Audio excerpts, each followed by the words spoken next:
রাজ্যের শাসক দল তৃণমূল কংগ্রেস তারা দুর্নীতিটা করেছে, তারা কোটি কোটি টাকা আত্মসাৎ করেছে, চাকরি কেনা বেচা করেছে, যার জন্য তারা সঠিক তথ্য সম্মানীয় হাইকোর্ট, সম্মানীয় সুপ্রিম কোর্টকে দেয়নি বলে আজকে আমাদের পশ্চিমবঙ্গের ছেলেমেয়েদেরকে চাকরি হারাতে বাধ্য হয়েছে। এটা সম্পূর্ণ রাজ্য সরকারের সদিচ্ছার অভাব। এবং রাজ্য সরকারের সদিচ্ছার অভাব কেন?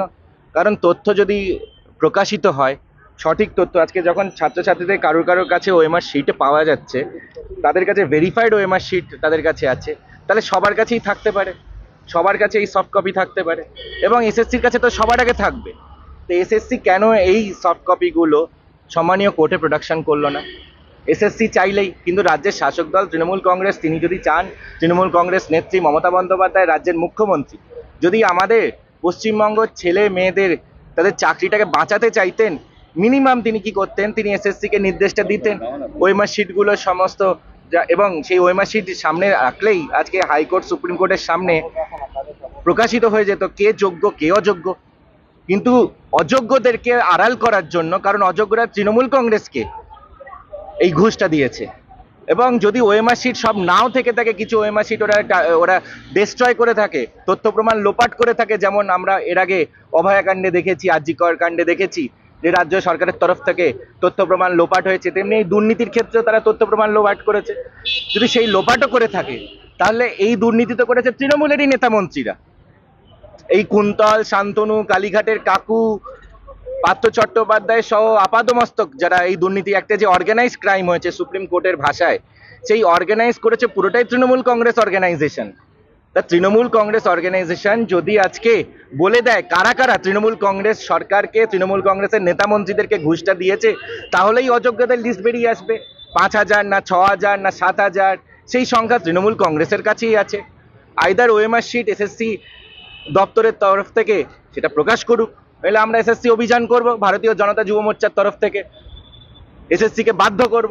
আর এসএসসি যদি তথ্য প্রমাণ না দেয়, তাহলে তৃণমূল কংগ্রেস দিক, কারণ চুরি করেছে তৃণমূল কংগ্রেসের নেতা মন্ত্রীরা। তৃণমূল কংগ্রেস বলে দিক, প্রকাশ করে দিক সেই তালিকা কারা কারা তৃণমূল কংগ্রেসকে ঘুষ দিয়ে চাকরি দিয়েছে। রাজ্য সরকারের সদিচ্ছা অভাব বলেই কিন্তু আজকে আমাদের ছেলেমেয়েরা পথে বসেছে। আজকে বিদ্যালয়গুলোতে আজকে যারা যোগ্য শিক্ষক তারা আজকে রাস্তায় পড়ে আছে, বিদ্যালয় শূন্য হয়ে যাচ্ছে, পড়াবার মানে যোগ্য শিক্ষক শিক্ষিকারা নেই, এবং ভুয়ো শিক্ষকদের পাঠিয়ে দিয়েছিল বিদ্যালয়ে আমাদের ছেলে মেয়েদের ভবিষ্যৎ ছারখার করার জন্য, আগামী প্রজন্মকে ধ্বংস করার জন্য।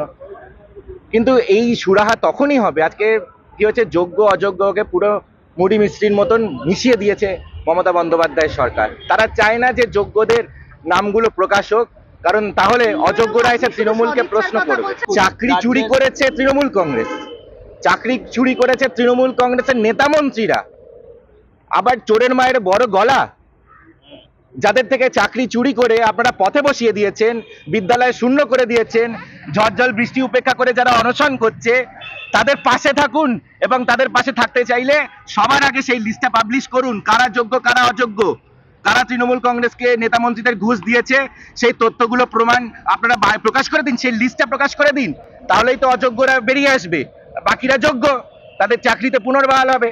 এমনি এমনি সুপ্রিম কোর্টে গিয়ে আমি লোক দেখানি রিভিউ পিটিশন করলাম, তাতে কিচ্ছু যায় আসবে না। তারে তখনই সুপ্রিম কোর্ট কোনো অ্যাকশন নিতে পারবে রিভিউ পিটিশনের ভিত্তিতে, যখন আপনারা যারা যোগ্য আর অযোগ্য সেই লিস্টটাকে আলাদা করবেন। যতক্ষণ না লিস্ট আলাদা করছেন, যতক্ষণ না আপনারা তৃণমূল কংগ্রেস ভবন থেকে বা এসএসসি ভবন থেকে প্রকাশ করছেন না যে তৃণমূল কংগ্রেসকে ঘুষ দিয়ে কারা চাকরি পেয়েছে, ততক্ষণ পর্যন্ত রিভিউ পিটিশন করুন, আর সুপ্রিম কোর্ট হাইকোর্টকে যতই তোপ দাগুন, আমাদের ছেলে মেয়েদের ভবিষ্যৎ আপনারা ধ্বংস করে দিয়েছেন।